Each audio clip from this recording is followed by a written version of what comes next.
Donc, on va aller en Actes. Prenons Acte 2, verset 17. Verset 17 à 18. Acte 2, 17, 18. Dans les derniers jours, dit Dieu, je répandrai de mon esprit sur toute chair. Oui. Vos fils et vos filles prophétiseront, vos jeunes gens auront des visions, et vos vieillards auront des songes. Amen. Puis, sur mes serviteurs et sur mes servantes, dans ces jours-là, je répandrai de mon esprit, et ils prophétiseront. Amen. Amen. Donc voici Pierre qui parle, et Pierre parle dans un contexte bien précis. Il dit, en citant le prophète Joël, ce qu'il a dit. Par Dieu, par le Saint-Esprit, il dit dans les derniers temps, quand on parle de les derniers temps, quand le Seigneur a été ressuscité là, quand il est venu, il est monté là, les derniers temps ont commencé comme ça. Donc à partir de ce moment, il dit, voici ce que Dieu a résolu. Dieu a dit quoi? Il a dit que son esprit va se répandre sur toute chair. Donc, sur toute chair, tous ceux qui vivent dans ce monde-là. Dieu a dit, lui, son esprit va se répandre. Ensuite, qu'est-ce qu'ils feront? Il dit, vos fils et vos filles vont faire quoi? Vont prophétiser. Ensuite, les jeunes gens auront des visions et les vieillards auront des songes. Ensuite, il dit, oui, en effet, c'est sur mes serviteurs et sur mes servantes. Il dit, dans ces jours-là, je vais faire quoi? Je vais répandre mon esprit et ils prophétiseront. Au verset 19, il va ajouter, il dit, je ferai paraître des prodiges en haut, dans le ciel, et des miracles en bas sur la terre, du sang, du feu, une vapeur de fumée. Ça, c'est Dieu qui dit. Donc, Dieu commence à nous expliquer déjà les manifestations de l'esprit, les dons. Il nous parle du don de prophétie. Il dit, ça va se répandre sur les enfants. Ça va se répandre. Pourquoi? Parce que mon esprit va se répandre. Il dit, si mon esprit se répand, alors il aura ces manifestations. Mais ces manifestations ne dépendent pas de quelqu'un, mais ça dépend de la volonté de Dieu. Ça, c'est un. Dieu envoie. Puisque quand l'esprit de Dieu se répand, il y a la prophétie. Il y a des paroles de connaissance. 2, il y a des songes et des visions. Donc, il y a une sagesse infinie qui descend. Ça, c'est Dieu qui dit, il fait ça. Quand il fera ça, il n'a pas dit que quand je vais répandre là sur des gens, ils seront saints. Il n'a pas dit ça. Il répand ça sur tout le monde. C'est pour ça que Dieu peut faire prophétiser même n'importe qui. Donc, la capacité de prophétiser, la capacité d'avoir la révélation ne dit pas qu'on a les vertus de l'esprit. C'est Dieu qui a dit. Si cette parole ne vient pas les uns, c'est qu'il est menteur. Mais parce qu'il n'est pas menteur, c'est pour cela que tout le monde peut prophétiser. Est-ce qu'on sait bien? On se comprend. Parce qu'il n'est pas menteur. Il dit, dans les derniers temps, voici ce qui va arriver. C'est vrai, si on se réunit et qu'on est en train de prier, Dieu fait ce qu'il veut. L'esprit de prophétie descend. Est-ce qu'on comprend? Donc, on va à 1 Corinthiens 14, verset 1. Tu peux lire jusqu'au verset 3. Recherchez la charité. Oui. Aspirez aussi aux dons spirituels. Oui. Mais surtout, assurez la prophétie. Oui. En effet, Oui. celui qui parle en langue ne parle pas aux hommes, Mais à Dieu, car personne ne le comprend. ta personne ne le comprend. Et c'est mon esprit qui dit le mystère. Il dit des mystères en esprit. Celui qui prophétise, Mais celui qui prophétise, parle aux hommes, mais va parler aux hommes, les édifier, il va faire quoi? Les édifier, les exhorte, va les exhorter. les console. Donc, édifier, exhorte et puis console. Vous voyez? Donc, Paul dit que c'est vrai, je vais vous parler de quelque chose que vous ne devez pas ignorer. Les dons de l'esprit, c'est aspirer à ça. Pourquoi? Parce que Dieu a dit dans les derniers temps, je vais répandre. Parce que Dieu a dit, je vais répandre. Vous aspirez à ça, Dieu va répandre. Mais pendant que vous aspirez à ça, il y a plusieurs types de dons, il y a plusieurs catégories de dons que je ne veux pas que vous ignorez. Il y a des dons, parler en langue. Donc, si vous parlez en langue, vous édifiez vous-même, vous nourrissez vous-même, vous remplissez vous-même.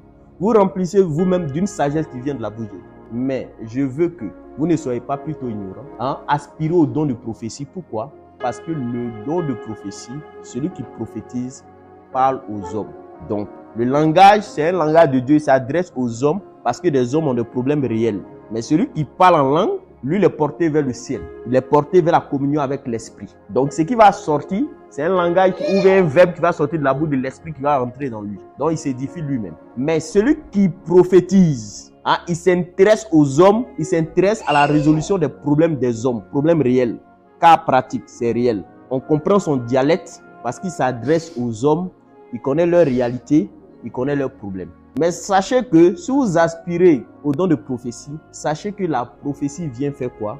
Elle vient édifier, donc elle vient enseigner. Elle vient faire quoi? Elle vient exhorter, elle vient consoler.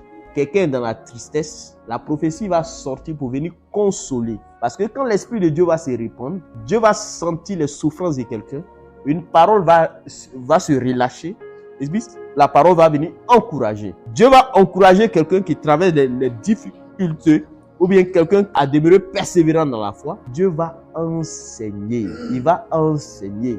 Quelqu'un peut avoir un verset qu'il ne comprend pas. En même temps, l'explication sort dans la prophétie. Est-ce que vous comprenez? Donc, c'est ça le but. Le don de prophétie a 3 grandes fonctions. Enseigner, exhorter et puis consoler.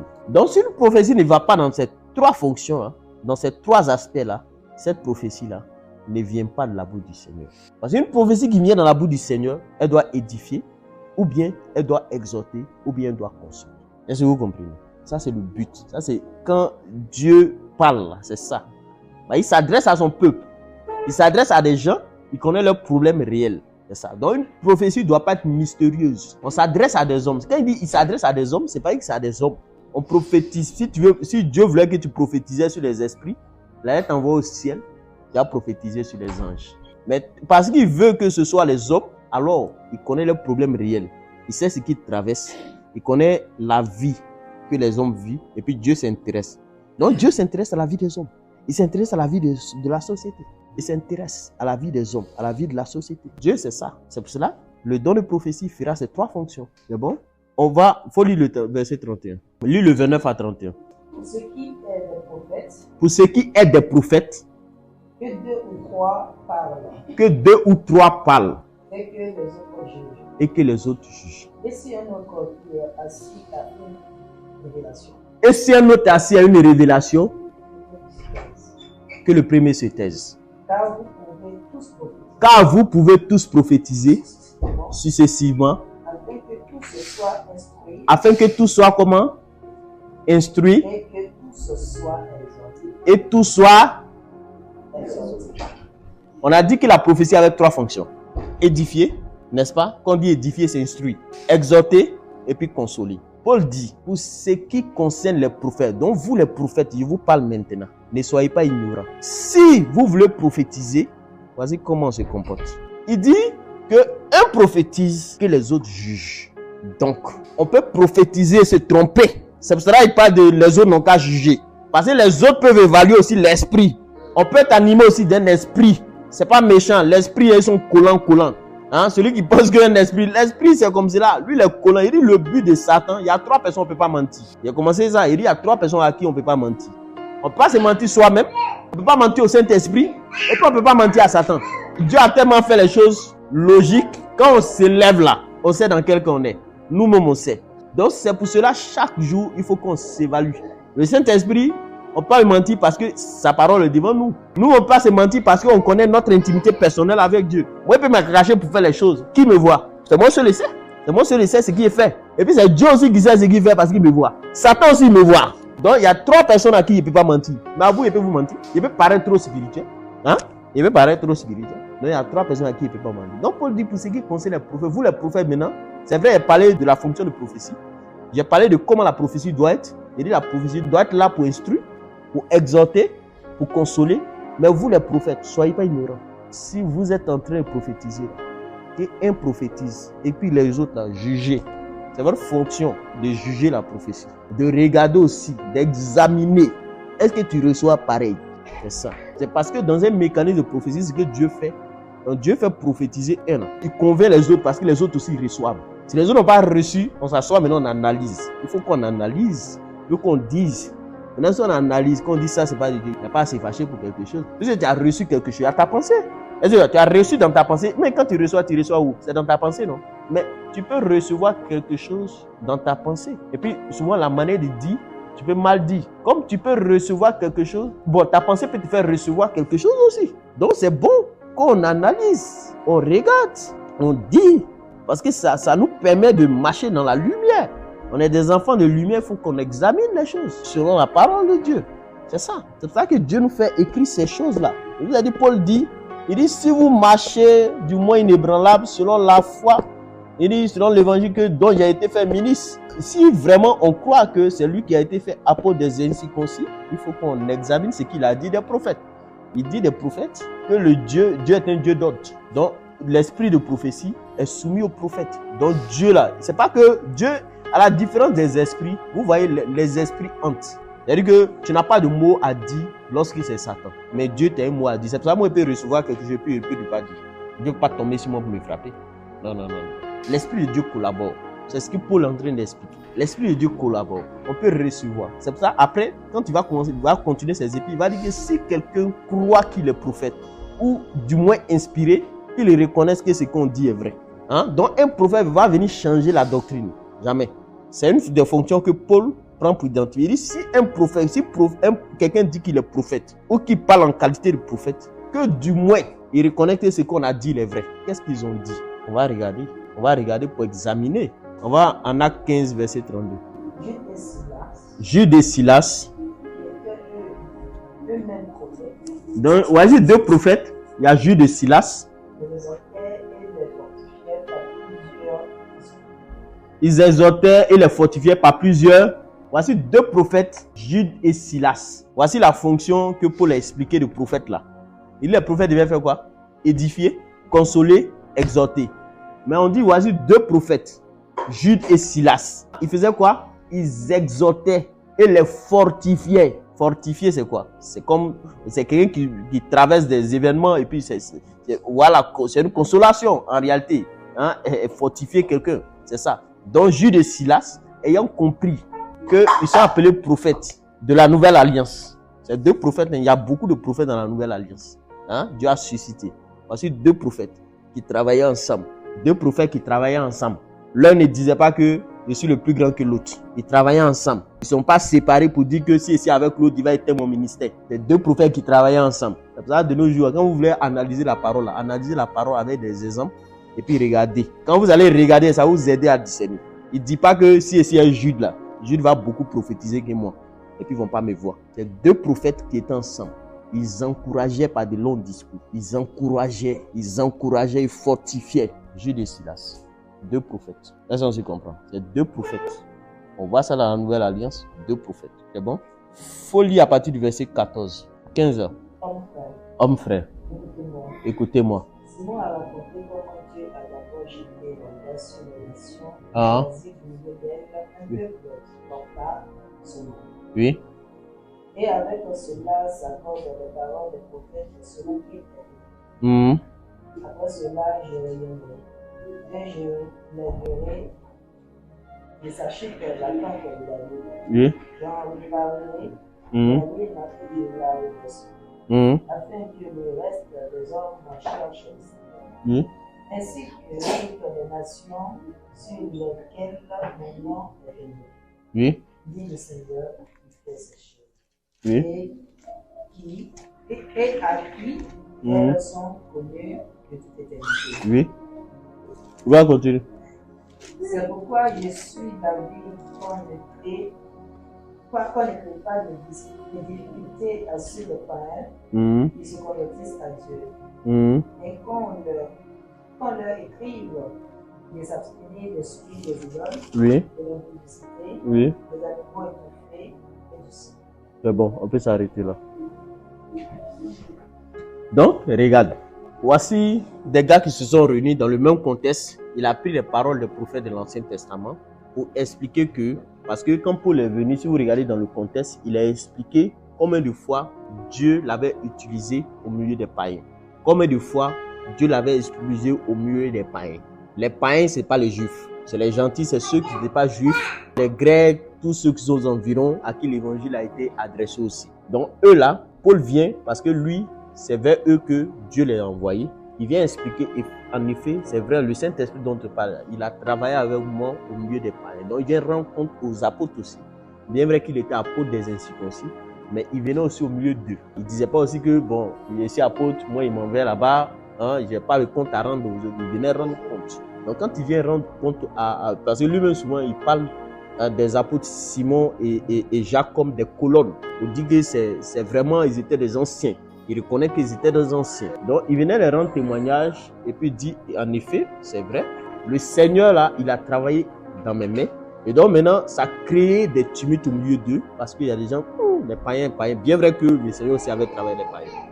Donc maintenant, après, de manière unanime, Simon va prendre la parole comme étant la référence. Il va dire, c'est vrai, faudrait pas que, c'est vrai, les païens ont cru, mais il ne faudrait pas qu'on applique des lois dans la marche des païens.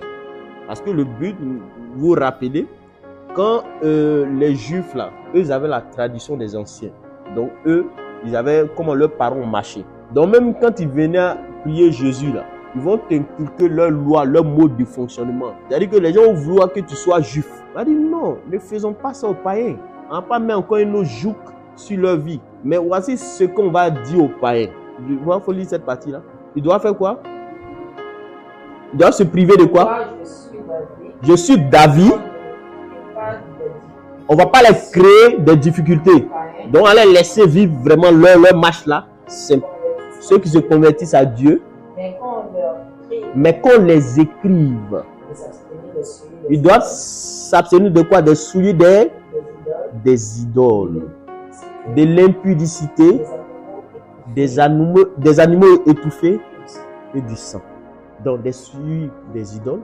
Donc, ils ne doivent pas aller s'associer à d'autres dieux étrangers. Ils ne doivent pas aller faire d'autres choses. Ils doivent se priver de ça. Ils doivent écouter la parole de l'évangile. Ils ne doivent pas aller pratiquer d'autres choses. Ils ne doivent pas aller s'associer à d'autres choses. Parce que ça va les souiller. Ce ne sont pas les souillures de l'esprit. Souillures. Donc, ça les souille les idoles. Vous voyez qu'on parle d'idoles, il y a plusieurs manières d'idoles dans la vie. Donc, là, c'est privé. C'est-à-dire que les apôtres, là, ils savaient que c'est vrai. Dans l'Ancien Testament, il y avait beaucoup de pratiques. Mais les païens, précisément, n'ont pas oublié ça. Ils n'ont qu'à vivre leur foi simplement. Animaux étouffés, ils n'ont qu'à oublier ça. Viande sacrifiée aux idoles, ils n'ont qu'à oublier ça. Sang, ils n'ont qu'à oublier ça encore. Tuer les animaux, il y a des prophètes de nos jours, ils disent, ils n'ont qu'à tuer là. Ils sont païens. Ils n'étaient pas juifs, hein. Ils sont païens. Est-ce qu'on regarde dans cette catégorie, mais est-ce qu'ils ne sont pas païens?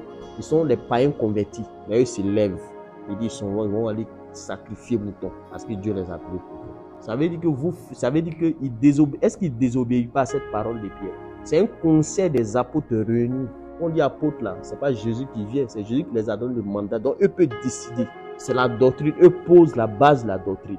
Donc quand les gens se lèvent, qu'ils sont inspirés, qu'ils sont apôtres, est-ce qu'ils ne viennent pas remettre en cause cette doctrine?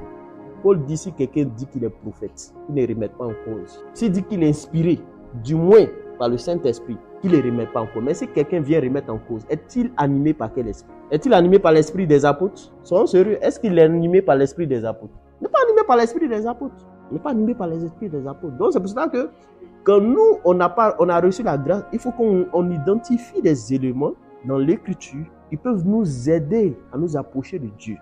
Il dit animaux étouffés. Il ne faut pas un dénant. Un étouffé là, c'est ça, les musulmans parlent des bêtises là. Vous voyez, les animaux étouffés, non? Les animaux morts là, étouffés, et puis on... Ouais, c'est ça, c'est de ça qu'ils parlent. C'est ça, animaux étouffés. Quoi? Animaux étouffés. Un poulet qui meurt, on n'a pas égorgé. Il meurt sur tu t'en prends, tu dabas. C'est ça, animaux étouffés. C'est quoi? C'est ça, les animaux étouffés. C'est de l'impureté. C'est de l'impureté. C'est de l'impureté. Le sang, c'est des sacrifices là.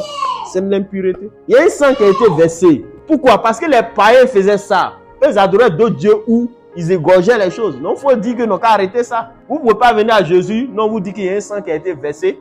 Et puis, vous allez commencer vos idoles. Vous allez continuer vos idoles. Ils adoraient. Hein? Les païens, ils adoraient. Les Grecs, ils adoraient. Ils adoraient avec du sang aussi. Ils faisaient des sacrifices à leurs dieux. Donc, faut pas. Si vous regardez quand Paul et Barnabas sont partis là, quand ils ont fait des miracles, ils ont dit que quoi? Quand ils ont voulu donner le nom à Paul, on dit il s'appelait quoi? Mercure. L'autre s'appelait chose là. On dit ils ont pris. On dit le prêtre qui était dans le temple de la déesse Diane a fait quoi? Il a pris un taureau.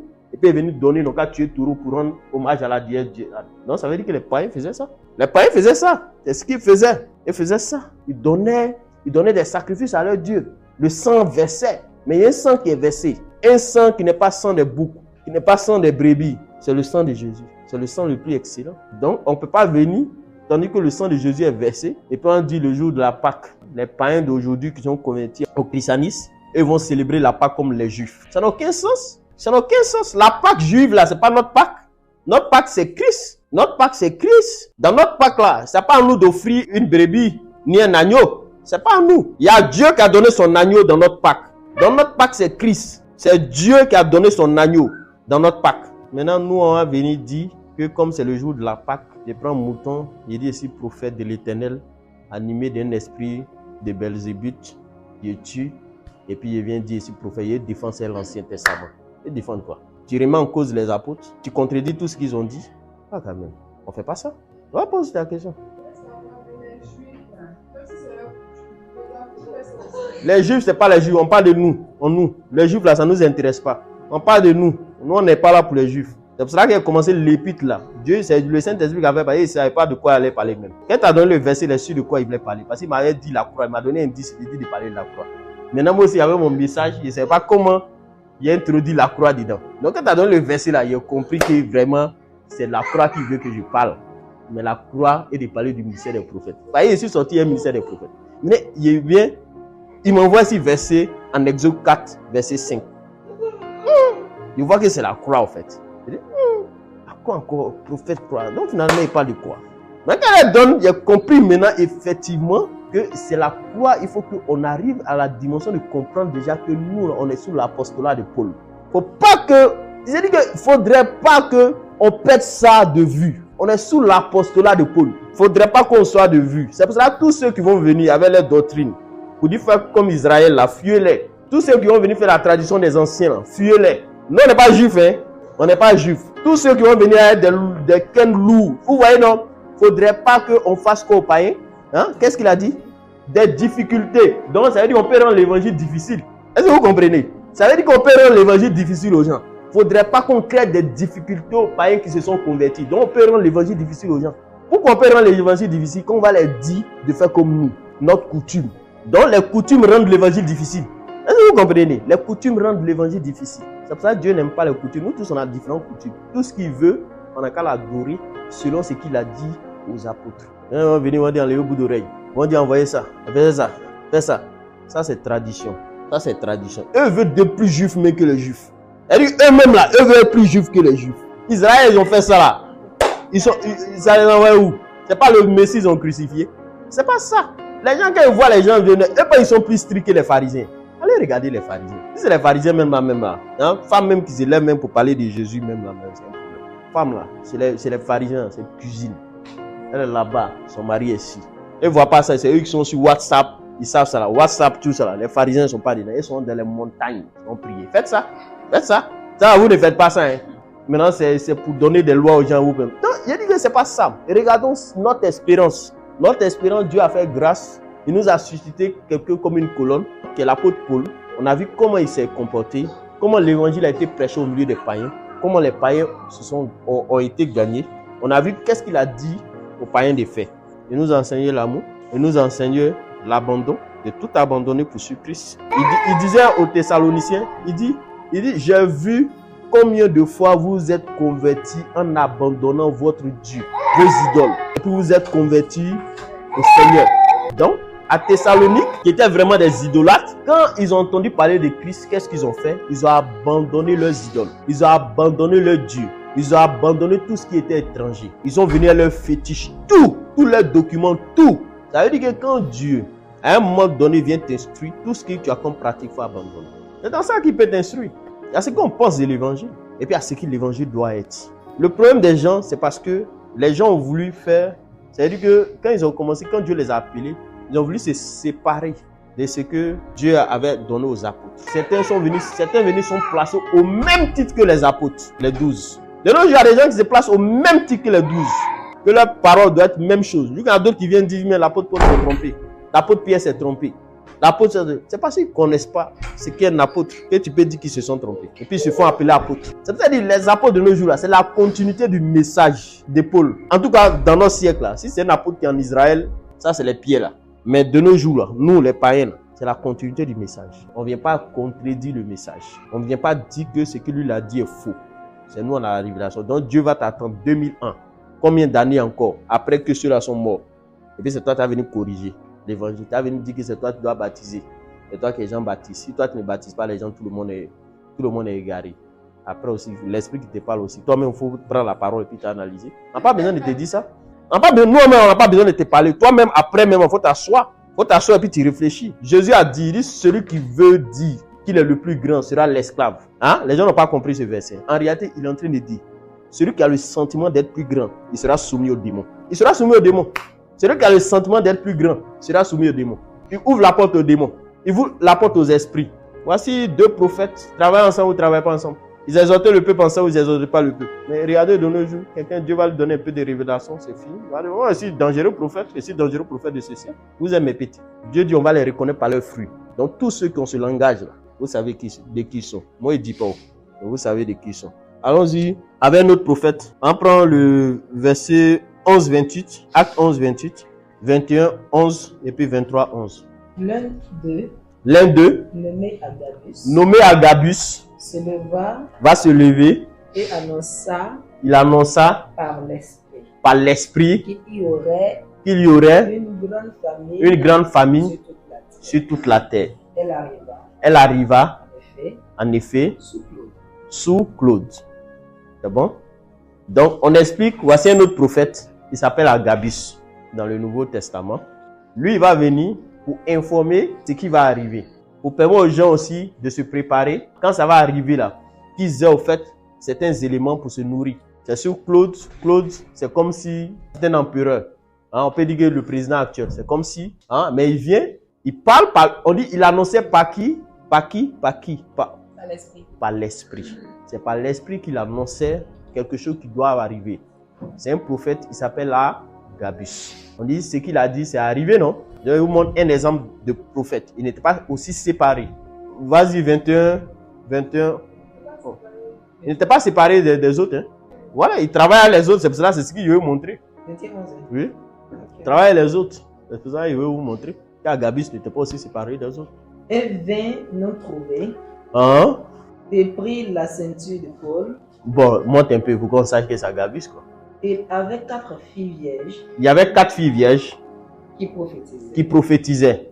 Non, faut monter encore. Nous partîmes le lendemain.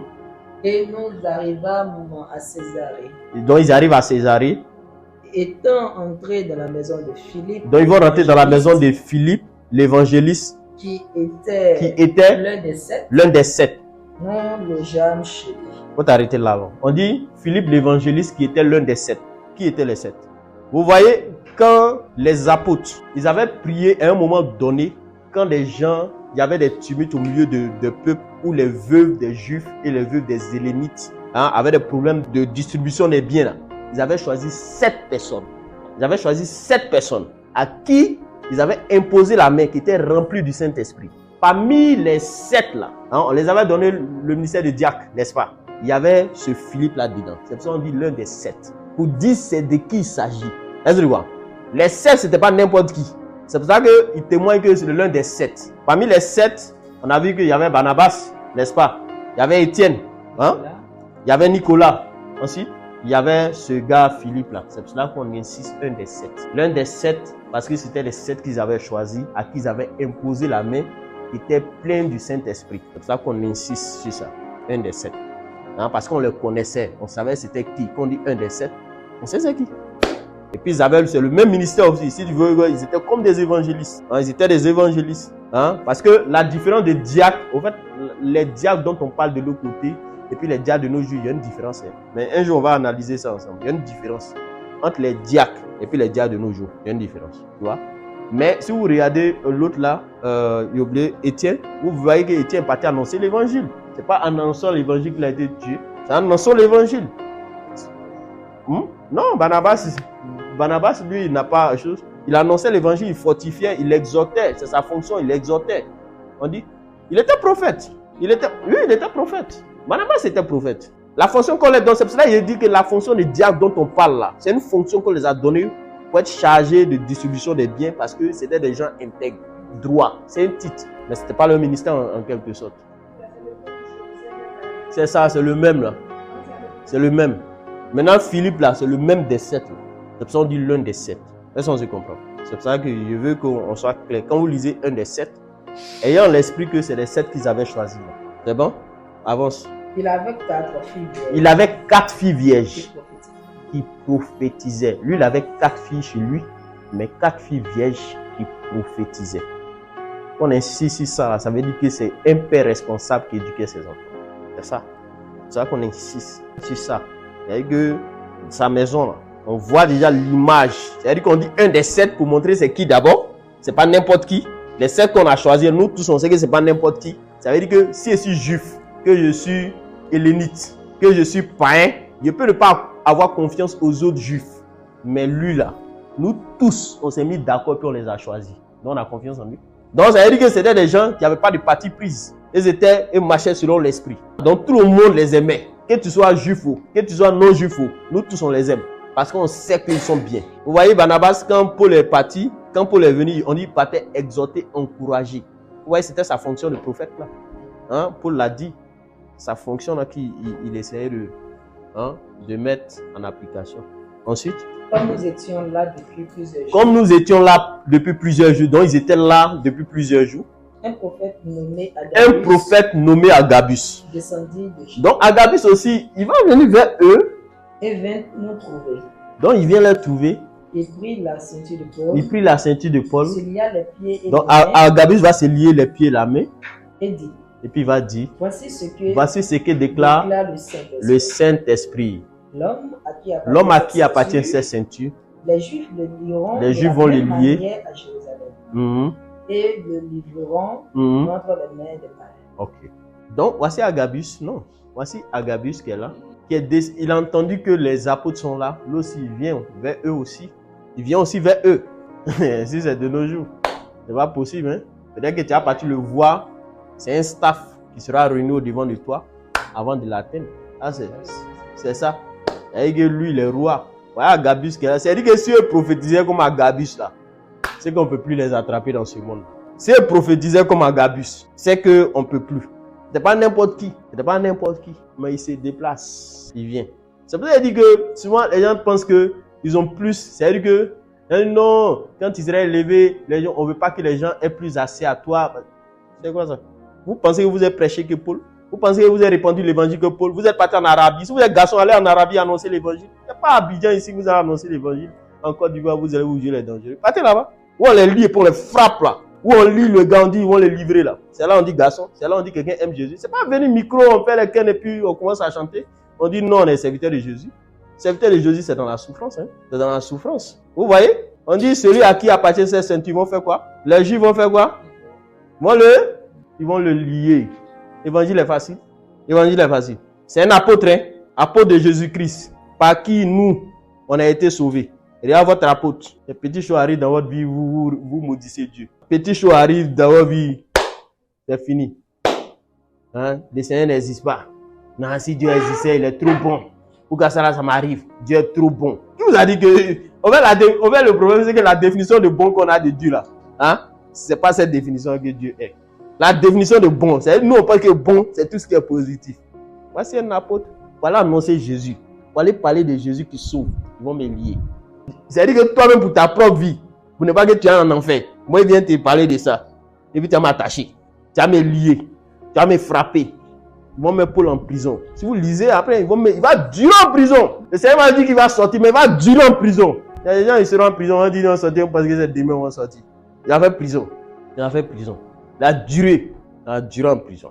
L'évangile n'est pas si simple. Faut lire. Vas-y. Lis, continue. Au moins, on va regarder Paul comment là. Demain, si les petites choses nous arrivent en passe. Vas-y. Nous, quand nous entendîmes cela. Donc, les autres vont entendre ça. Nous et ceux de l'endroit, nous prions Paul de ne pas monter à Jérusalem. Ok. Donc, au fait, quand ils ont entendu cela, ça ne veut pas dire qu'ils n'avaient pas reçu. Si vous lisez avant, eux-mêmes ils avaient reçu, ils avaient dit à Paul de ne pas partir. Donc, quand Agabus est venu certifier ce qu'ils ont dit. Donc là, il dit, parce que quand eux avaient reçu, ils ont dit à Paul de ne pas partir. Parce qu'ils étaient aussi saisis par le Saint-Esprit, ils ont dit. Donc, quand Agabus est venu redire, plusieurs témoignages. C'est que c'est sérieux. Parce que Agabus, lui, il a prédit famine. Nous tous, on sait que ce gars-là, par le Saint-Esprit, il a dit qu'il aura famine est venue. Donc, si lui aussi vient certifier ce qu'on dit, faut pas partir. Regardons la réaction de Paul. Alors, il répondit. Alors, Paul va répondre. Que faites-vous? Que faites-vous? En pleurant et en me brisant le cœur. Que faites-vous en pleurant, en me brisant le cœur? Je suis prêt. Je suis prêt. Non seulement à être lié. Non seulement à être lié. Mais encore à mourir à Jérusalem. Pour le nom du Seigneur Jésus. Pour le nom de Jésus. Comme Comme Alors, il ne se laissait pas persuader. Donc, il ne se laissait pas convaincre par les prophéties. Nous n'insistons pas. Hein? Nous n'insistons pas. Donc, ils l'ont laissé. Et puis, ils ont dit quoi? Que la volonté du Seigneur soit faite. Agabus, non. Agabus est venu, il a prophétisé. Eux-mêmes ils avaient reçu. Agabus n'a pas dit qu'il ne faut pas y aller. Est-ce que vous comprenez? Celui à qui appartient, il sera lié. Dans la prophétie, il n'a pas dit qu'il ne faut pas y aller. Je ne sais pas si vous comprenez. Dans son langage, il a dit ce qui va arriver. Maintenant, peut-être c'est la volonté de Dieu que ça t'arrive. Mais toi, parce qu'on t'a dit ça, tu as peur de partir. Les prophètes de la nouvelle alliance, quand ils disaient la pensée de Dieu là, ils se limitaient à ça. Ce que Dieu n'a pas dit là, ils n'ajoutent pas. Je ne sais pas si vous comprenez. Il a dit ce qu'il a reçu. Ça s'est limité à là. Après, venir interpréter pour dire non, comme Dieu a dit ça, il ne faut pas partir là. Lui n'a pas dit ça. Je ne sais pas si vous comprenez. On n'ajoute pas autre chose qu'à ce qu'on a dit. Il a dit l'homme à qui appartient cette ceinture sera lié. Est-ce qu'il a dit l'homme à qui appartient cette ceinture, parce qu'il sera lié, il ne faut pas y va partir. Il ne faut pas y va partir, c'est un autre message. Je ne sais pas si on se comprend. Il ne faut pas en partir là, c'est un autre message. Il ne faut pas y va partir là, c'est un autre message. Si tu ajoutes et que tu dis ainsi par l'Éternel, que l'Éternel ne t'a pas dit, tu fais menteur. Il dit voici ce qui va arriver. Peut-être c'est la volonté de Dieu que ça arrive. Qu'est-ce que vous savez de la volonté de Dieu? Mais les gens ont prophétisé que Jésus va mourir à la croix. Est-ce qu'ils ont dit qu'il ne faut pas que Jésus va partir à la croix? Vous voyez que Jésus ne savait pas qu'il allait mourir à la croix? Ça a été prophétisé. Mais quand Pierre voulait venir changer la prophétie pour dire non, il ne faut pas partir à la croix, qu'est-ce que Jésus a dit? Donc chaque pensée qui vient, parce qu'une prophétie est sortie, que tu viens modifier pour ne pas que la prophétie s'accomplisse, tu deviens menteur aussi. Tu deviens animé par un esprit méchant. Ça a été prophétisé. Il va mourir à la croix. Maintenant, toi, tu dis, parce que le Saint-Esprit a dit, il va mourir à la croix, il ne faut pas, il va mourir à la croix. C'est un menteur. Donc, ceux-là, heureusement, ils se sont ressaisis, ils ont dit que la volonté de Dieu soit faite. Si la volonté du Seigneur, c'est qu'il aille, qu'on le lit, que ça se fasse. Continue. Après ces jours-là, nous filmons nos préparatifs. Donc, ils se sont préparés. Et nous montâmes à Jérusalem. Donc, ils sont montés à Jérusalem. Et les disciples de Césarée vinrent aussi avec nous. Donc, il y a d'autres disciples qui sont quittés à Césarée qui sont venus aussi avec eux. Et nous conduisirent chez un nommé Nasson. Donc, ils sont partis chez un nommé Nasson. C'est Nasson ou Masson? Nasson, ok. De l'île de Chypre. De l'île de Chypre. Anciens disciples. Chez qui nous devions loger. Donc, quand on dit ancien disciple, ça veut dire que celui-là, c'était un disciple qui est connu depuis longtemps. Donc, peut-être, c'était le jour de la Pentecôte. Ceux qui sont venus et puis qui se sont convertis là, peut-être il fait partie de ces gars-là. Peut-être, il fait partie de ces gars-là. Et je pense que c'est ça. C'est pour ça qu'on dit ancien disciple. C'est un disciple de longue date. Si on dit ancien disciple, c'est que c'est les premiers disciples qui ont reçu la grâce. Mais on dit qu'ils venaient de l'île de Chypre. Donc, c'était forcément des gens qui sont venus et puis ils ont reçu l'évangile. Donc, c'est pour ça qu'on dit ancien disciple. C'est un disciple de longue date. Ils sont partis et puis ils ont demeuré chez lui. Allons-y. Lorsque nous arrivâmes à Jérusalem, lorsqu'on est arrivé à Jérusalem, les frères nous reçurent avec joie. Donc ils étaient contents. Le lendemain, Paul se rendit avec nous chez Jacques. Oui, Paul est parti chez Jacques. Et tous les anciens s'y réunirent. Après les avoir salués, donc il les a salués. Il racontait en détail ce que Dieu avait fait au milieu des païens par son ministère. Quand ils l'ont entendu, et il a glorifié Dieu. Donc ils ont glorifié Dieu. Et il a lui dit, tu vois frère, combien de milliers de Juifs ont cru, et tous sont zélés pour la foi. C'est ça. Or, ils ont appris que tu enseignes à tous les Juifs qui sont parmi les païens à renoncer à Moïse. Leur disant de ne pas circoncire les enfants et de ne pas se conformer aux coutumes. Ok, c'est bon, arrête-toi là. Donc, il y a d'autres qui ont entendu, ils ont dit Paul là, c'est un prédicateur qui détourne la foi juive. Paul enseigne la libéralité aux païens. Les apôtres là, quand Paul est venu, ils ont dit à Paul, voici ce qu'on a entendu dire de toi.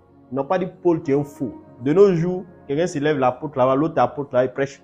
C'est un menteur. C'est un fou. Lui là, c'est un menteur. C'est un fou. Quand il vient, eux, ils n'ajoutent pas foi à ce qui est dit. Parce que même Paul, même dans ses épîtres, quand il parle à Timothée, il dit même si on vient te donner des témoignages contre un ancien, n'apporte pas foi à ça. Ne reprends pas l'ancien devant les gens. Il faut que ce soit plusieurs témoignages. Vous voyez, de nos jours, tu entends dire oh, c'est un faux. Moi, mais le soupçonnais. Quand il parle, il fait sa main, quoi. Il fait geste là, quoi. Peut-être que maintenant, il porte chemise, hein, il ne porte pas veste. C'est son fétiche, il a fait qu'il lui dit de ne pas porter veste. Voilà l'évangile de nos jours.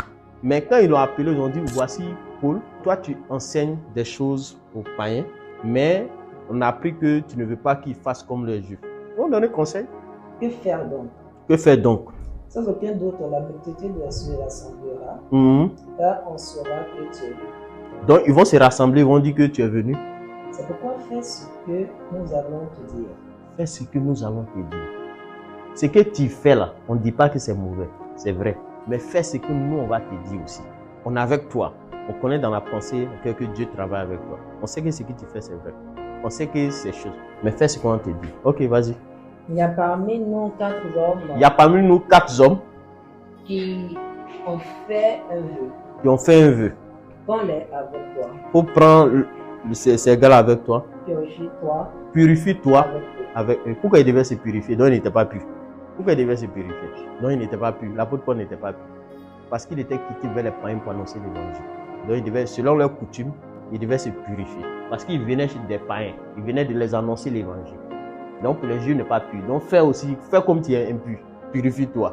Là, ils vont savoir que tu es avec eux. Ça m'enlève quoi s'il fait comme. Dans ce moment, il quelque part, ils ont porté soutane et porté soutane. Ça m'enlève. En fait, souvent, il faut te comporter comme les gens pour enlever leur raisonnement dans leur tête.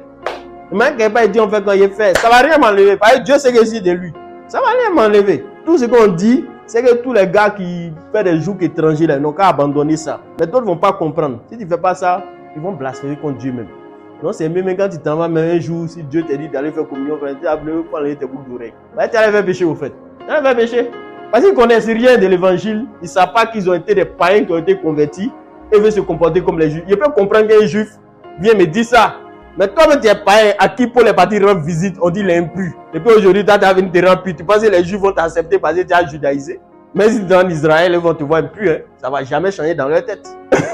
Ça ne va pas changer dans leur tête. Tu veux te comporter comme Juif, tu n'es pas Juif. Vas-y. Et pourvoir à la dépense.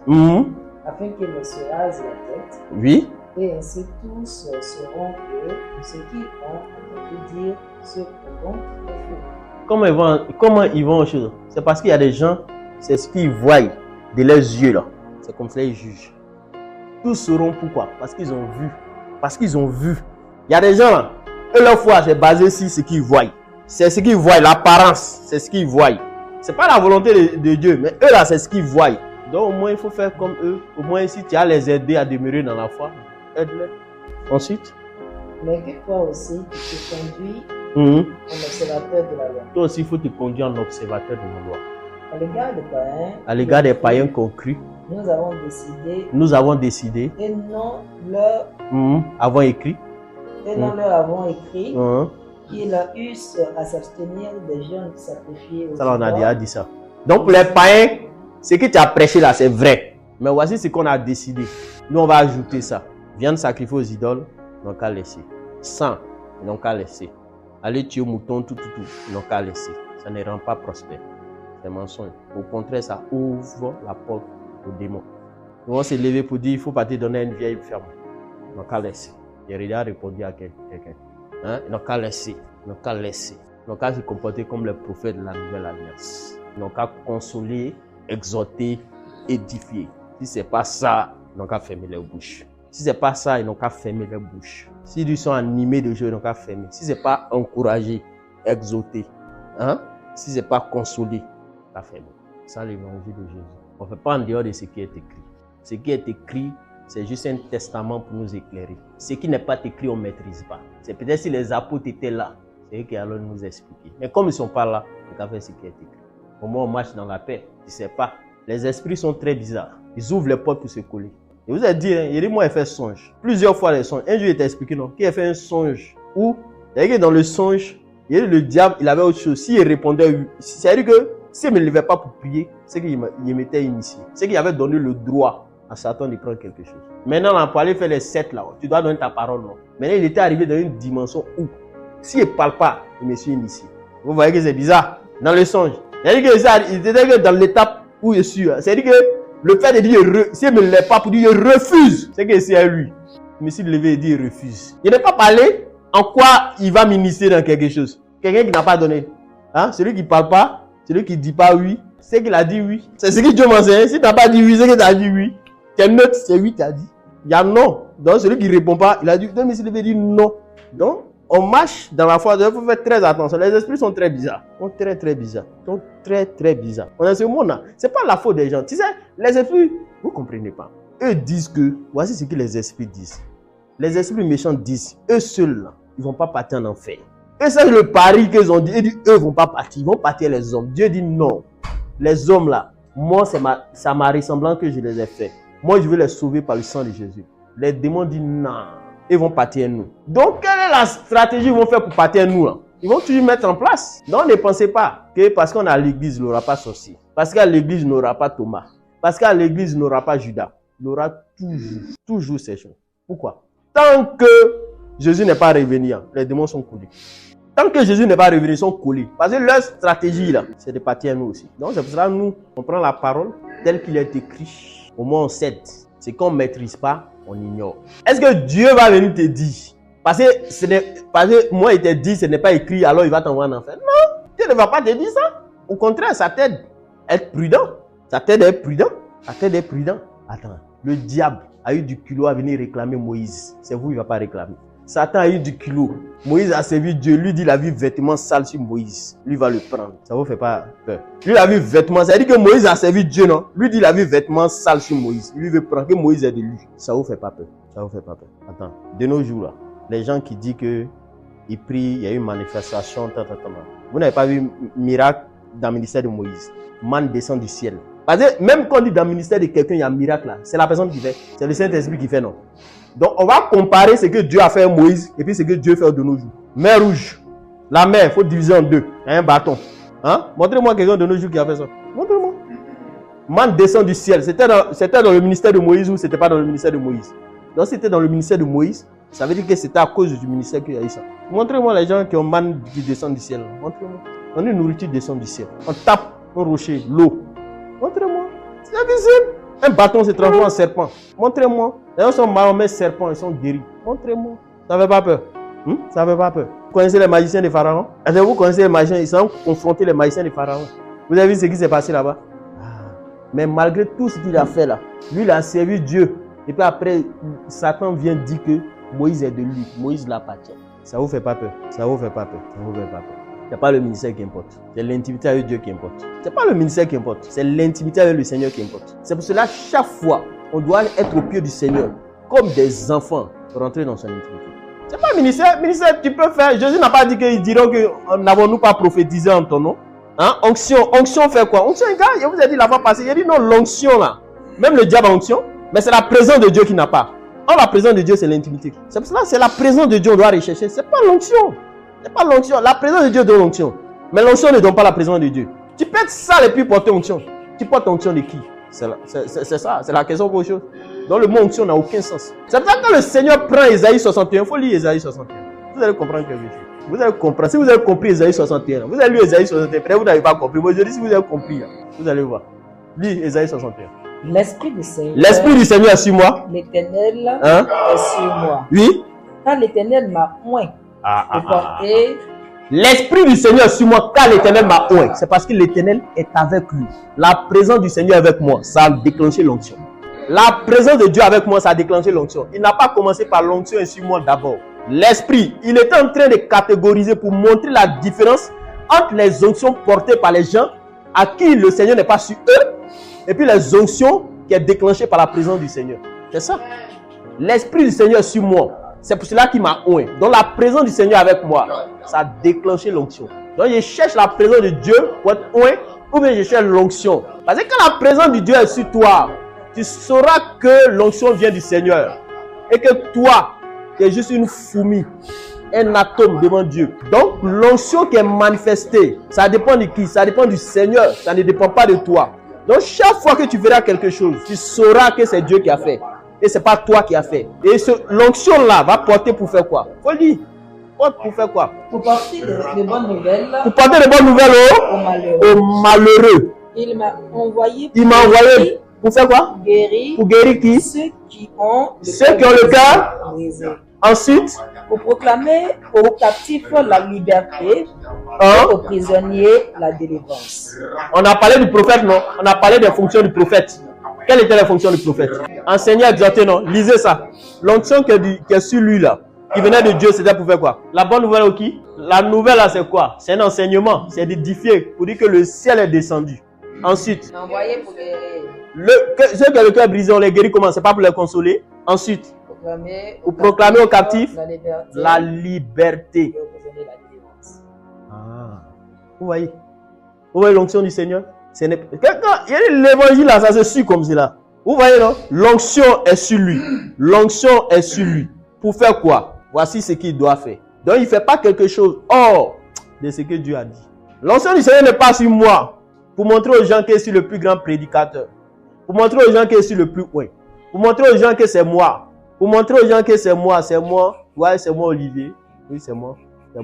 Je suis la personne qui peut vous voir. Je peux fermer, j'ouvre le robinet, je ferme. C'est moi. Et moi, j'ouvre, je ferme. Mon ovation, c'est moi l'onction. Vous êtes qui? Vous avez l'onction. Avez-vous l'onction? Vous pouvez évangéliser beaucoup de personnes. Moi qui est prêt, c'est fou. Avez-vous l'onction? L'onction, sur moi, c'est pas pour me comparer, c'est pour porter. Le Seigneur Jésus a commencé. Et quand lui-même l'a prononcé cette parole, il dit cette parole s'est accomplie. Pourquoi? Parce que la parole était adressée pour montrer l'arbre fructueux, le bon arbre qu'on doit suivre, bon modèle. Lui-même, quand il vient, il nous montre quel arbre qu'il est. Les fruits qui doivent sortir de l'arbre de Jésus, elles sont quel type de fruits? Il y a des fruits pourris dedans. Donc lui-même commence à dire, il nous montre l'exemple. Il dit que tout ce qui doit venir de lui doit porter de bons fruits. Parce que lui, il est l'arbre. Il dit le sceptre. Nous sommes le sarment. Mais celui qui est attaché à lui va faire quoi? Son père va faire quoi? Il va porter quoi? Des fruits pourris, des bons fruits. C'est ce que le Seigneur lui l'a dit. Donc si on est de Dieu, c'est pour ça que l'apôtre Paul dit, si quelqu'un dit qu'il est de Dieu, ou que si même il invoque le nom de Dieu, le nom de Jésus, qu'il doit faire quoi? Il doit s'abstenir de toutes sortes de signes. Ouais, injustement, le nom de Jésus, il a à la fois la paix, c'est à la fois une condamnation. C'est une condamnation pour ceux qui périssent. C'est pour cela que l'apôtre Paul va nous parler de la croix. On dit c'est vrai, quand on parle de la croix, à la fois la croix ça peut sembler bizarre, mais la croix là, c'est une puissance de Dieu. Pour nous qui avons cru, parce que ça nous justifie, parce que ça nous éclaire, parce que ça nous aide à marcher dans l'excellence. Mais pour les sauvages, les barbares, les impies, ceux qui périssent, et c'est pour cela que je dis, et la fois passée il disait, j'aime pas la manière dont les gens prient chaque fois, Seigneur lave-moi par ton sang. C'est le sang de Jésus là. Et chaque jour, je utilise ça. Chaque jour. C'est-à-dire, tu te purifies, demain encore tu te purifies. Il dit non. Il dit à la fois, quand vous rappelez le sang de Jésus, il y a un sentiment que vous envoyez vers Dieu. Parce que quand Dieu voit son fils, c'est pas qu'il n'était pas, vous voyez, tu peux voir ton fils qui a mal et puis ne pas être touché. Mais si tu laisses ça, c'est parce qu'il y a quelque chose que tu veux faire. Est-ce que tu comprends? Donc, chaque fois qu'on rappelle la croix, à la fois, pour Dieu, ce sont des souvenirs douloureux. Et parce que ce sont des souvenirs douloureux, qu'il ne faudrait pas que ce soit injustement qu'on se lève vers la croix de Christ. Et c'est pour ça que l'apôtre Paul va parler. Il dit c'est vrai, n'oubliez pas que le Seigneur nous a dit que le vin, c'est son sang. Donc on ne vient pas prendre le vin et le pain comme cela. Il dit quand on va prendre injustement, ça va créer quoi? Une condamnation. Il dit c'est pour cela qu'il y a beaucoup de malades. Déjà un pain que tu manges et puis on va voir le sang de Jésus vient me purifier. Est-ce que vous comprenez? Donc si on est dans cette logique-là, il faudrait qu'on marche véritablement avec le Seigneur, on soit véritablement engagé. Et l'engagement, c'est à nous, On dit ceux qui sont des Christ, on fait quoi? On crucifie la chair et ses désirs. Crucifier la chair et ses désirs. On n'a pas dit le Saint-Esprit va vous aider à crucifier la chair et ses désirs. Vous avez crucifié. Crucifier, c'est se séparer. Crucifier, c'est accepter. Vous voyez, le Seigneur Jésus savait qu'aller à la croix pour porter nos souffrances, c'était une douleur. Mais malgré la douleur, il est parti. Ce sont dit crucifiés. Parce que quand la croix s'approchait, il a senti une tristesse. Mais est-ce qu'il n'est pas parti? Il est parti. Il a prié pour être fortifié pour partir. Donc si le Seigneur dit de fuir le péché, moi il m'a aidé le péché et puis il dit Saint-Esprit aide-moi. Il va t'aider comment? Il va t'aider. C'est dit fuir. Quand il dit Saint-Esprit n'a qu'à t'aider, il ne peut pas t'aider dedans. Il ne peut pas t'aider. Quand il y a eu le péché qui est monté, lui s'est séparé en même temps de Jésus. Et puis il n'a qu'à t'aider encore. Non, il ne peut pas t'aider. Il va dire bon, une dame ou même une dame va t'appeler. tu peux venir m'aider. Toi-même, tu sais que si tu es là-bas, c'est pas bon. Il dit Saint-Esprit, ok. Ou bien mon ex, ou bien quelqu'un. Saint-Esprit, s'il arrive là-bas, couvre-moi, il ne faut pas que quelque chose va se passer. En tout cas, si c'est ta volonté, c'est que rien ne se passe. Donc, quelque chose va se passer. Ça va se passer. Et puis, c'est la volonté du Saint-Esprit. On t'a dit de ne pas partir. Toi, tu es parti. Vous voyez. Donc, il y a certains éléments, c'est à nous de fuir ces choses. C'est à nous. Quand Dieu a mis au fait, nous a doté d'une intelligence. Tu sais que, par exemple, quand on dit aux gens, par exemple, ne pas regarder des feuilletons. Mais qu'est-ce que feuilleton va t'entraîner? Regardons, analysons même. Forcément, ça les désirs de la chair vont rentrer. Tu vois, non? Un peu, tu vas te sentir seul, tu vas vouloir vivre comme les choses. Finalement, tu n'as pas dit de prendre un gars. Mais si c'est dans la présence de Dieu, mais est-ce que ces choses-là? Parce que Jésus dit, c'est pas ce qui entre qui souille, mais c'est ce qui sort du cœur. J'ai regardé le feuilleton, non? C'est rentré. Ça ne me souille pas. Mais ce qui va sortir, ça sera terrible. Ce n'est pas ce qui entre qui souille, mais c'est ce qui sort. Quand les pharisiens sont venus pour dire ses disciples ne lavaient pas leurs mains, ils ne respectent pas la tradition des anciens. Quand les anciens ont dit, si tu veux manger, il faut te purifier, il faut faire ça. Mais les disciples de Jésus, eux, désobéissaient à la tradition des anciens. Jésus dit, vous respectez la tradition des anciens, mais vous ne respectez pas la loi de Dieu. C'est-à-dire que ce que Dieu a dit là, vous ne respectez pas. Il dit exemple. Il dit, j'ai remarqué que vous les pharisiens, quand chaque fois vos pères, vos mamans viennent vous demander quelque chose, au lieu de les donner, vous dites, bon, je n'ai pas beaucoup d'argent. Ce que j'ai là, c'est l'offrande que je dois aller au temple pour donner. Et puis vous partez donner au temple. Il dit, mais vous là, est-ce que vous obéissez à la loi de Dieu? Hein? Est-ce que vous obéissez? Honore ton père et ta mère. Mais Dieu là, autrement dit, c'est pas qu'il parle des pères, il généralise. Quelqu'un vient te demander quelque chose. Peut-être c'est Dieu même là qui est venu te demander. Toi tu dis non, ce qui te reste, c'est ta partie de donner au temple. Temple là c'est qui? C'est pas les hommes. Donc ton frère qui est là que tu vois, il dit qu'il a faim. Je n'ai pas mangé pendant combien de jours? Toi tu dis non, ce qui reste là, il doit faire une offrande à Dieu. C'est quel Dieu toi tu fais offrande là? Un fou va venir te demander. Il attend Jésus. Jésus va venir en costaud, bien habillé. Hein? Il va venir. Il dit donne-moi de l'eau à boire. Il dit non, je ne te donne pas l'eau. Ça la gobelet qui est là c'est pour Jésus. C'est Jésus qui est venu ça. C'est Jésus qui est venu. Vous voyez là où la religion entraîne. Parce que le Seigneur peut venir toutes les formes. Ce n'est pas le Saint-Esprit qui vous est parti. Lui il vient dans toutes les formes. Et puis le Saint-Esprit ta partie privée te dit c'est le Seigneur. C'est pour ça qu'on dit montrez-nous vos œuvres et puis on va adorer votre Père qui est dans les cieux. Dans les œuvres que vous allez produire, c'est ce qui va démontrer qui est votre Père. Si tu es méchant, alors son Père est le méchant. Est-il dans les cieux? Non. Son Père c'est celui qui détruit. C'est lui qui est méchant. Est-ce que vous comprenez? Donc l'évangile là, c'est visible. Jésus dit c'est par leurs œuvres. Ceux qui sont de moi vont produire mes œuvres. Produire mes œuvres. Ceux qui ne sont pas de moi ne vont pas produire mes œuvres, vont produire d'autres œuvres. Donc c'est dans cette dimension qu'on doit être. Vous voyez, il nous a appelés ici, mais il nous a appelés comment? On sait comment il nous a appelés. Paul dit, si Christ t'a appelé esclave, hein, si du moins tu peux être libre, sois libre. Demain là où il t'a appelé, dans l'état à quel il t'a appelé, il nous a appelés, on était incirconcis. On n'est pas juif. On demeure incirconcis, mais incirconcis qui a été circoncis. Circoncis par quoi? Par la parole. Et qu'est-ce qu'on nous a dit? On nous a dit, voici ce pourquoi on doit nous priver. On doit abandonner nos idoles. On doit abandonner l'idolâtrie. On doit abandonner certains éléments. Mais on doit se convertir à Jésus-Christ. Y a-t-il d'autres qui ont marché et qui ont été convertis? Oui, en effet. On voit ceux de Thessalonique qui ont tout abandonné. On voit ceux d'Éphèse, on voit ceux de Colosse. Voici les chrétiens qui sont plus proches de nous. Et puis on voit comment Dieu a fait dans leur vie. Donc, demeurons à ce niveau. N'allons pas dans d'autres choses. Restons là. Et c'est là que Dieu va faire des choses avec. C'est ça. Demeurons là. C'est bon? Donc, on va prier dans cette logique pour que cette parole-là soit une sémence en nous. Que cette parole-là ne soit pas une parole qu'on a juste écoutée et puis après on fait d'autres choses. Mais que cette parole-là pénètre aujourd'hui et que aujourd'hui soit l'air au fait de notre transformation pour que le Seigneur lui-même en puisse régner. De la même manière qu'il a dit que l'Esprit était sur lui, l'Esprit du Seigneur était sur lui et c'est ce qui a occasionné l'onction du Seigneur. Cette grâce-là l'a suivi et que sa présence toujours, nous soyons dans son intimité, sa présence partout. Et que le fait de se détourner de ce qui peut plaire à notre chair, ça peut être une équation difficile pour nous. Ça peut être difficile. Le fait de se priver de beaucoup de choses pour que le Seigneur, ça peut être difficile. Vous voyez, la séduction est rentrée dans ce monde où on dira, non, si chrétien, un chrétien peut être choco, un chrétien peut aller dans bois de nuit, un chrétien peut tant. parle au cinéma, un chrétien. Vous savez, quand vous êtes chrétien, vous portez le fardeau de Christ. Vous portez le fardeau de vraiment des apôtres, de ceux qui ont marché avec le Seigneur, qui ont dit qu'ils allaient aller, même si cela dépend, si leur vie en dépendait, si vraiment ils devaient mourir pour Christ, ils étaient prêts à aller annoncer l'évangile. Vous voyez, on devient chrétien pour rendre témoignage. On devient chrétien pour aller vers des gens, pour parler de Christ. On ne devient pas chrétien pour être heureux selon la terre. Non. On ne devient pas chrétien pour vivre dans la plénitude avec notre famille, on est là, on mange et puis bon, on dort, on prie. Non, c'est pas ça. C'est pas là que Christ nous a appelés. C'est pas là. Il nous a appelés au-delà de ça. Il nous a jamais dit que quand vous allez, je vous garantis que vous n'allez pas être persécuté. Il n'a jamais dit ça. Depuis que j'ai regardé ma Bible, j'ai analysé ce que Jésus nous a dit. Jésus n'a jamais dit, quand vous serez moi, vous ne serez pas persécuté. Il n'a jamais dit ça. C'est jamais sorti dans sa bouche. Il dit, si on vous persécute, la fuyez, partez là. Ça, c'est ce que Jésus a dit. Donc, il ne nous a jamais garanti qu'on ne sera pas haï.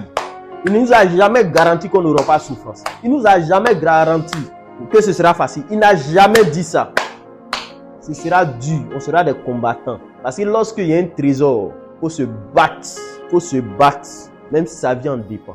La preuve en est, c'est que quand Jésus, il a envoyé son ange parler à Jean de l'Apocalypse, il a parlé. Il dit, il y a des gens qui vont mourir, les chrétiens qui sont morts. Quand il a parlé des sous, là, il y a des chrétiens qui vont mourir. Ils vont mourir, ils vont mourir.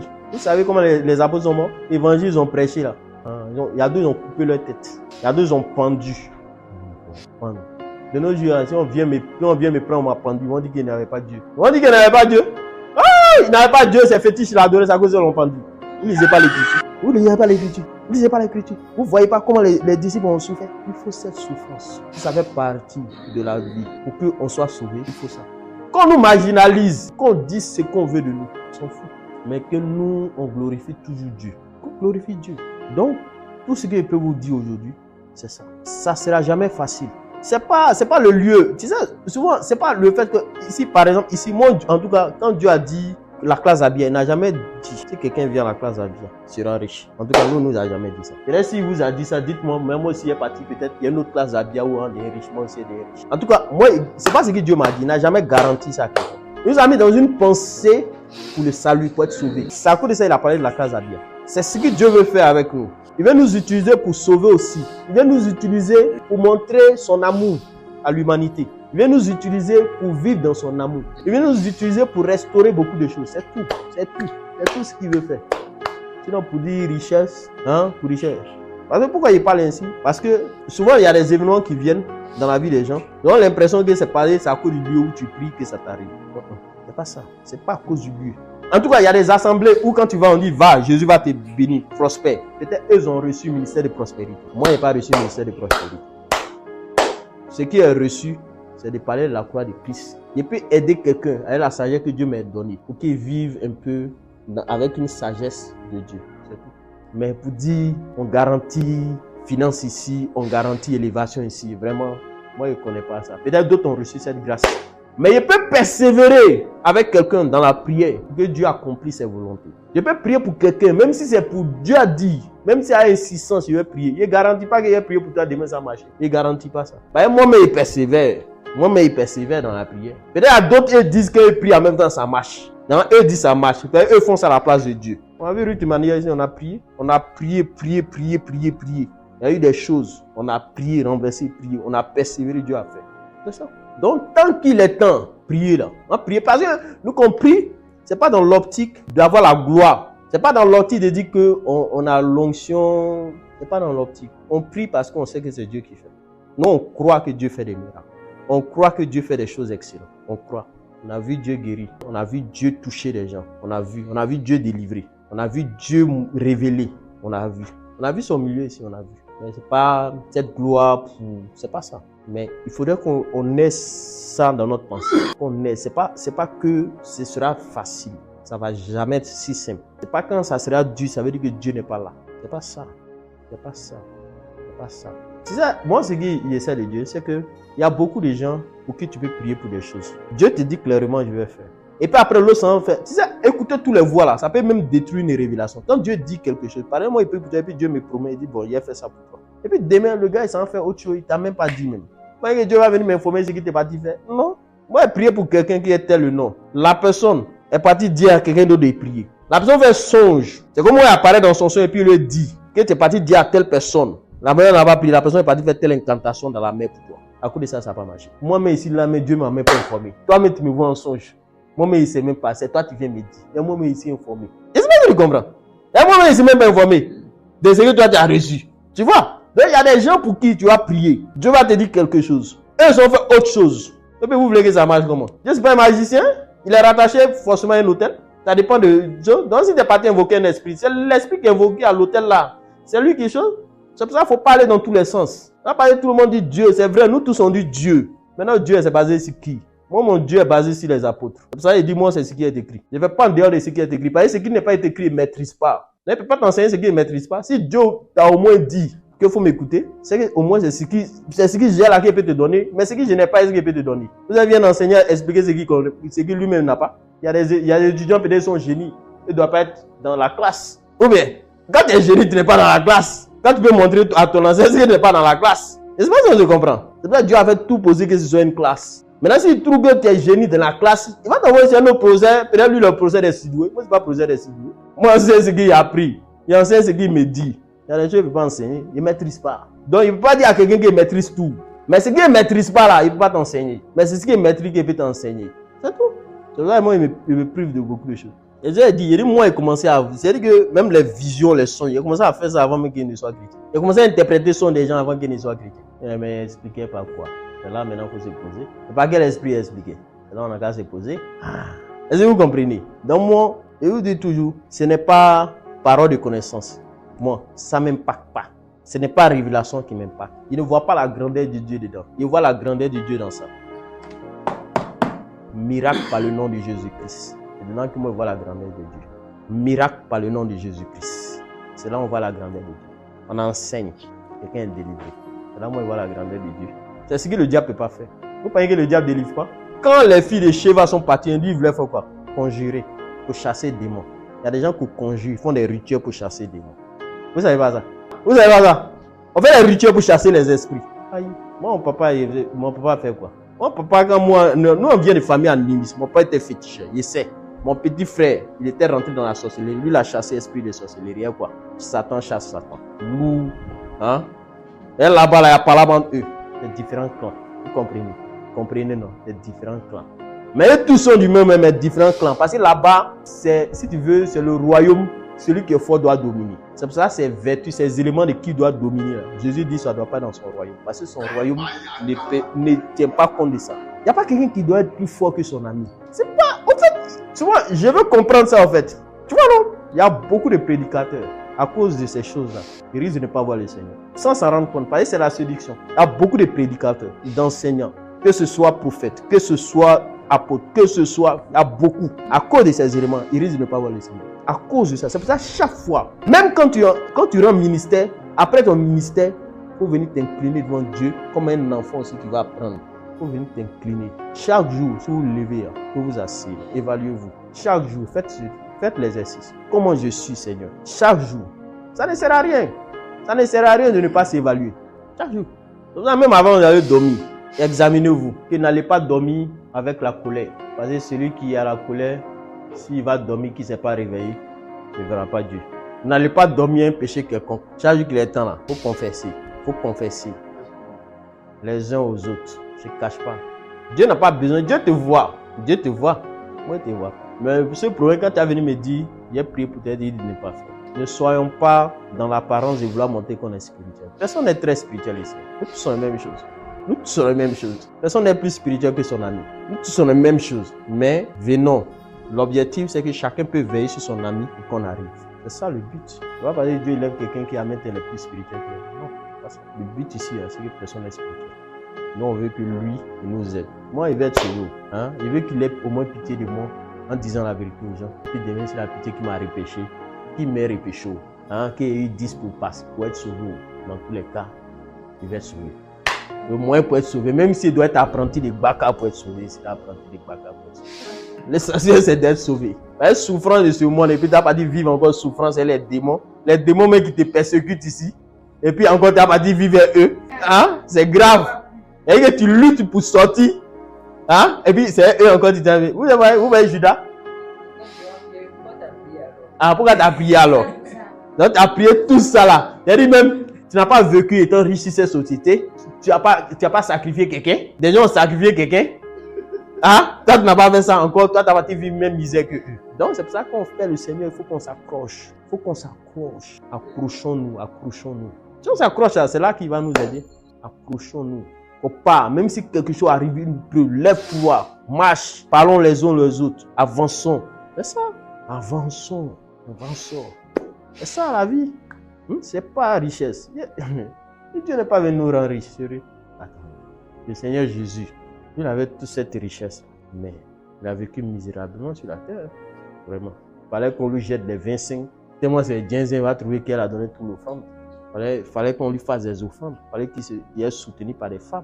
Quand il a besoin de choses, il va demander. Il dit, va là-bas, tu vas voir un anon qui est là-bas, va demander ça. Elle a dit, va demander. Il dit, va prendre. Va prendre. Et Dieu, il peut faire comme ça. Vous voyez, au fait, je ne comprends pas là où l'évangile dit on doit être riche. On veut mieux comprendre, en fait. Tu vois, souvent, on vend des choses aux gens quand ils viennent à la foi. Et puis après, quand ça vient de Dieu, ils ont l'impression que, ah, mais pourquoi? C'est lamentant. Il y a quelqu'un qui s'est lamenté, et puis Dieu a fait quelque chose. On est dans les fils de Corée, c'est dans un psaume. Et quand Dieu ouvre ses yeux, qu'il a vu pourquoi le méchant devait être prospère, il a compris qu'il ne devait plus se lamenter. C'est-à-dire, ce qui est réservé aux méchants, quand il a compris ça, là, il a compris qu'il ne devait plus se lamenter. Vous voyez, souvent, on se dit, mais lui, il n'a pas Jésus, mais on marche pour lui. Hein.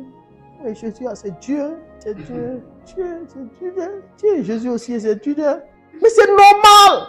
Celui qui a comme nos biens, c'est qui? C'est Satan. Le but là, c'est ça. C'est pas qu'il y a un trésor en te mettre du pouvoir pour que tu abandonnes. Dieu a fait exprès pour qu'on écrive l'histoire de Job au moins, pour qu'on voie. Mais ça, Job là, ça ne donne pas sagesse aux gens. Ça ne donne pas sagesse aux gens. Dieu dit Abraham était béni. C'est combien d'années qu'Abraham a été béni? Après, c'est pas facile. La bénédiction de Dieu, ça ne vient pas comme ça. Ça ne vient pas comme ça.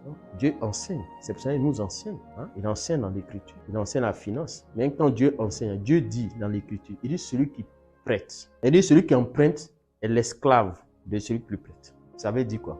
Ça veut dire autrement dit, les chrétiens qui s'élèvent, qui sont empruntés à la banque là, ils sont esclaves des banques. Tu ne peux jamais être prospère. Tu ne peux jamais être prospère si tu es emprunté à la banque.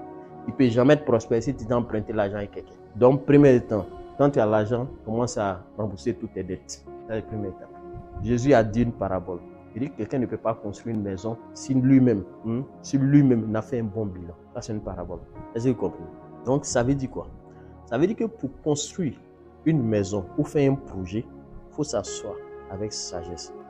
Et puis, tu commences à mettre les étapes. Voici comment je veux que ce soit. Toi-même, tu bâtis. Voici dans 2 ans. Voici là où il va arriver. Dieu nous a notamment sagesse dans l'écriture, quoi. Voici ce que je veux faire. Comment je vais faire? Voici ce que je dois faire d'abord. Je travaille 3 ans ici chez quelqu'un. Il sait ce qu'il veut faire. Quand je travaille, peu importe ce que mon patron me fait, il sait pourquoi il travaille. Il travaille à cause de mon projet. Je se soumet à mon patron, il fait tout. Quand je finis mes 3 ans, j'ai économisé. La Bible me parle d'épargne. En fait, exprès de nous écrire le son de Pharaon que Joseph a interprété pour nous donner sagesse. Être prudent, ça fait partie de la parole de Dieu. On ne sait pas là où le vent va frapper. On ne sait pas là où la pluie va tomber. On ne sait pas quel problème qui est arrivé dans nos vies. Pour cela, Dieu nous parle d'épargne toujours. Faisais beaucoup attention avec les versets qui sont dans la Bible. Parce qu'il y a des versets dans la Bible. Il dit ne te soucie pas du lendemain. Ça ne veut pas dire qu'il ne faut pas épargner. Ça ne veut pas dire ça. Ça ne veut pas dire ça. Ça ne veut pas dire ça. L'épargne, ça veut partir de ce que Dieu dit.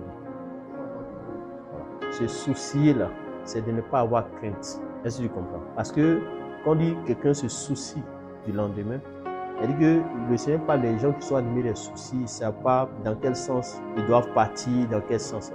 Donc le Seigneur est en train de dire, ne pas se soucier, puisque lui il est garant de notre vie. Il est le maître de notre vie. Il est celui qui nous accompagne.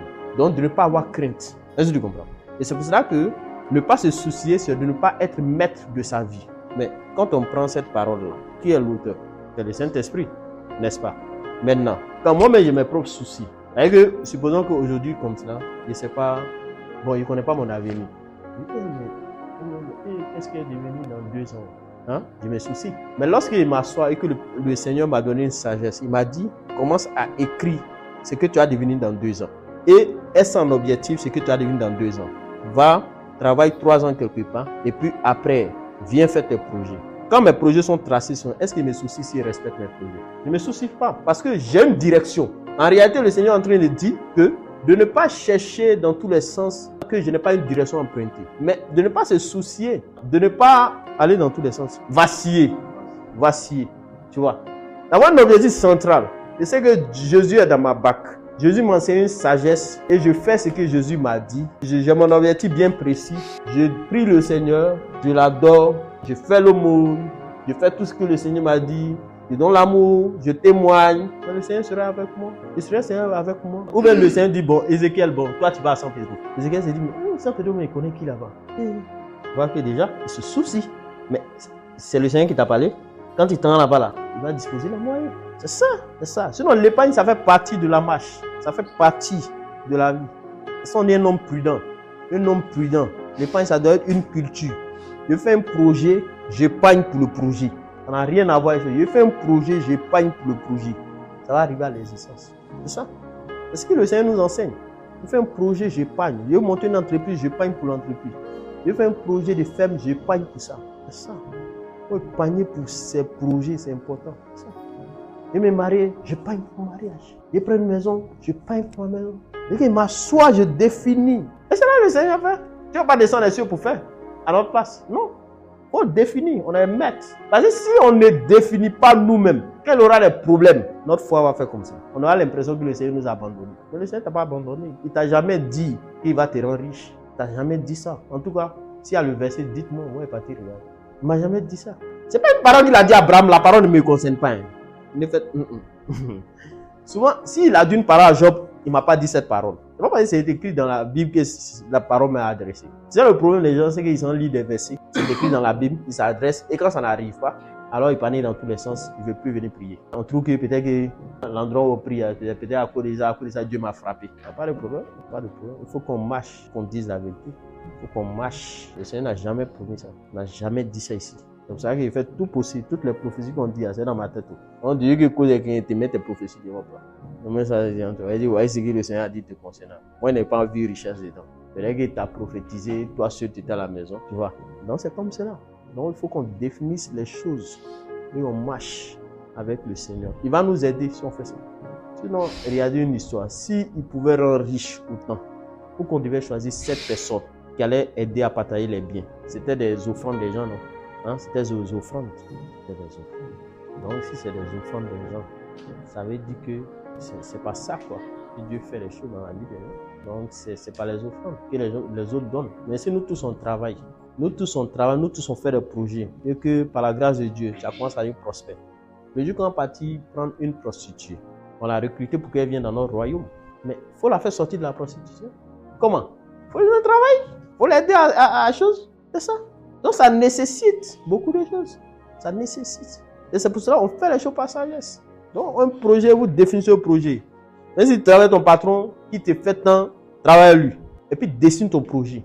Avoir une direction bien précise pour s'engager dans un projet. Là, ça n'a pas allé dans tous les sens. Ça n'a pas fait que voilà, on aura les problèmes dans la vie. C'est bon? Donc on va prier dans cette continuité. Que cette parole-là ne soit pas quelque chose qu'on a juste écouté, mais que ce soit quelque chose qu'on vit. Donc prie pour que ton intelligence s'ouvre et ton cœur s'ouvre, cette parole. Le but des hommes, c'est de parler. La fonction du Saint-Esprit, c'est de nous aider à garder la parole qui a été dite. C'est tout. Donc demande cette grâce aujourd'hui, que cette parole ne soit pas quelque chose que tu n'as écouté. Tu as beaucoup écouté des paroles, mais qu'aujourd'hui tu ne sautes pas. Juste avec quelque chose que j'ai écouté. Mais que tu sautes avec un cœur transformé. Prie le Seigneur, prie le Seigneur. Demande cette grâce au Saint-Esprit. Demande de tout ton cœur que tout ce qui a été relâché aujourd'hui, que ce ne soit pas quelque chose juste qu'on a écouté, mais que ce soit une vie qui vient sur nous, qui se pose sur chacun de nous. Que ce soit une intelligence qui descend du ciel et se pose. Qu'une marque quitte au ciel et vient se poser. Et ouvre notre intelligence afin que la parole pénètre dans notre âme tout entier, afin que nous soyons vraiment des gens renouvelés par la sagesse de Dieu. Seigneur, lève-toi de ton trône. Seigneur, cette parole qui est sortie, nous l'avons rendue, Seigneur. Mais il n'y a, Seigneur, que toi seul qui sois capable Seigneur, d'ouvrir l'intelligence. Ouvre l'intelligence, ouvre l'intelligence, ouvre l'intelligence, ouvre l'intelligence, que tes anges passent et touchent, touchent, touchent, touchent, touchent. Et que Seigneur, là où Seigneur, il y avait quelque chose, Père, qui ne nous permettait pas de comprendre, que Seigneur, notre oreille s'ouvre à la compréhension de ta parole. Que Seigneur, nous soyons, Seigneur, des gens prêts, Seigneur, à mettre cette parole en pratique. Merci Seigneur, je sais que tu es en train d'agir, tu te manifestes maintenant dans ce lieu. Tu te manifestes dans ce lieu. Merci Seigneur, tu te manifestes encore, tu te manifestes, tu te manifestes, tu te manifestes. Ta parole, ta parole, ta parole, ta parole, ta parole, ta parole. Merci. Merci Seigneur, tu te manifestes dans ce lieu. Tu te manifestes Seigneur, merci. Merci au milieu de nous. Merci encore. Merci pour cette parole, pour l'espérance qui est attachée à notre appel. Ce matin encore, tu nous fais du bien parce que tu nous enseignes, Seigneur, de bonnes choses, des lois qui viennent d'en haut. Merci, tu nous enseignes la sagesse ce matin. Merci que tu renouvelles notre intelligence ce matin. Merci que tu ouvres notre intelligence, toi qui ouvres les entrailles d'une femme pour qu'elle enfante. Ouvre, Seigneur. Seigneur, ouvre notre intelligence ce matin encore. Merci, merci pour tout ce que tu fais au milieu de ce peuple-là que nous sommes. Merci pour cette lumière qui commence à éclairer nos cœurs. Merci Seigneur pour cette lumière qui nous éclaire, qui nous aide à marcher dans l'excellence. Merci pour la délivrance Seigneur ce matin. Merci parce que tu nous renouvelles et tu mets un manteau nouveau. Merci parce que Père tu fais tomber tout ce qui n'est point de toi. Merci parce que tu détruis Seigneur tout sentiment d'orgueil, tout sentiment de supériorité. Merci parce que tu détruis toute hérésie. Merci parce que Père tu nous parles du ministère de prophète. Et tu dis la fonction qu'ils ont, Père, c'est d'édifier, de consoler, d'instruire. Merci parce que cela se fasse selon ta volonté et que cela ne se fasse pas, Seigneur, selon la volonté et des doctrines d'hommes. Merci parce que, Père, toi qui es le Dieu qui instruit et que, Seigneur, tu nous as dit, nous qui sommes des païens qui avons cru, de nous priver, Seigneur, de beaucoup de choses. Seigneur, parmi lesquelles, Seigneur, tu l'as cité. Seigneur, se priver du sang, de toute doctrine des démons. Merci parce que ce matin, tu es le Dieu qui règne dans nos vies. Merci parce que ce matin, tu nous, Seigneur, appuies, Seigneur. Merci Seigneur parce que ce matin tu nous refaçonnes encore et nous devenons Seigneur des vases pleins, remplis Seigneur d'amour et des vertus qui sont en toi. Merci ce matin parce que tu nous purifies, parce que tu nous laves de toute iniquité. Merci parce que ce matin encore tu agis dans nos vies et tu fais tomber ce qui n'est point de toi.